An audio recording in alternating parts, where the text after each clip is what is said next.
ಎಲ್ಲರಿಗೂ ನಮಸ್ಕಾರ. ಕಿರಣ ಸರಸ್ವತಿ ಯೂಟ್ಯೂಬ್ ಚಾನಲ್ಗೆ ನಿಮಗೆಲ್ಲರಿಗೂ ಆತ್ಮೀಯವಾದ ಸ್ವಾಗತ.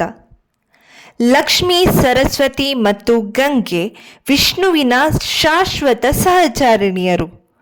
ಒಮ್ಮೆ ಭಗವಂತನಾದಂತಹ ವಿಷ್ಣು ಗಂಗೆಯನ್ನೇ ಹೆಚ್ಚಾಗಿ ಪ್ರೀತಿಸ್ತಾನೆ ಅಂತ ಅನುಮಾನಿಸಿ ಸರಸ್ವತಿಗೆ ಈರ್ಷ್ಯ ಉಂಟಾಗಿ ಗಂಗೆಯೊಡನೆ ಕಠೋರವಾಗಿ ವರ್ತಿಸ್ತಾಳೆ. ಶಾಂತಿ ಮತ್ತು ಸಹಾನುಭೂತಿಯ ಮೂರ್ತಿಯಾದ ಲಕ್ಷ್ಮಿ ಸರಸ್ವತಿಯನ್ನ ಸಾಂತ್ವನಗೊಳಿಸೋದಕ್ಕೆ ಮುಂದಾಗ್ತಾಳೆ. ಲಕ್ಷ್ಮಿ ಕೂಡ ಗಂಗೆಯ ಪಕ್ಷನೇ ವಹಿಸ್ತಾಳೆ ಅಂತ ಅಪಾರ್ಥ ಮಾಡಿಕೊಂಡಂತಹ ಸರಸ್ವತಿ ಲಕ್ಷ್ಮಿಯನ್ನ ಶಪಿಸಿಬಿಡ್ತಾಳೆ. ನೀನು ಒಂದು ನದಿಯಾಗಿ ಮತ್ತೊಂದು ಗಿಡವಾಗು ಅಂತ. ಆದರೆ ಲಕ್ಷ್ಮಿ ಕೋಪ ಮಾಡಿಕೊಳ್ಳುವುದಿಲ್ಲ. ಬದಲಾಗಿ ಗಂಗೆ ಕೋಪದಲ್ಲಿ ನನ್ನ ಸಹೋದರಿ ಲಕ್ಷ್ಮಿಯನ್ನು ಶಪಿಸಿದಂತಹ ನೀನು ಕೂಡ ಒಂದು ನದಿಯಾಗಿ ಪಾಪಿಷ್ಟರು ವಾಸಿಸುವಂತಹ ಭೂಲೋಕಕ್ಕೆ ಹೋಗುವಂತ ಶಪಿಸಿಬಿಡ್ತಾಳೆ. ತಕ್ಷಣವೇ ಸರಸ್ವತಿ ನೀನು ಕೂಡ ಭೂಲೋಕಕ್ಕೆ ಹೋಗಿ ಎಲ್ಲರ ಪಾಪವನ್ನು ಹೊರಬೇಕು ಅಂತ ಅನ್ನೋದ.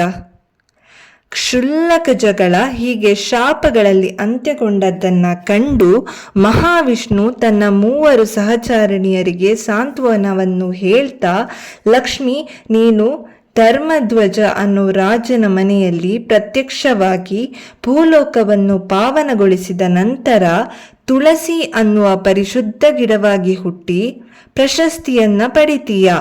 ನನ್ನ ಭಾಗದಿಂದಲೇ ಪ್ರಕಟವಾಗುವ ಶಂಖಚೂಡ ಅನ್ನೋ ರಾಕ್ಷಸನ ಮಡದಿಯಾಗಿ ಗಂಡಕಿ ಅನ್ನೋ ನದಿಯಾಗಿ ಬದಲಾಗಿ ನಂತರದಲ್ಲಿ ಭೂಮಿಯನ್ನು ಬಿಟ್ಟು ವೈಕುಂಠಕ್ಕೆ ನನ್ನ ಮಡದಿಯಾಗಿ ಬರ್ತೀಯ.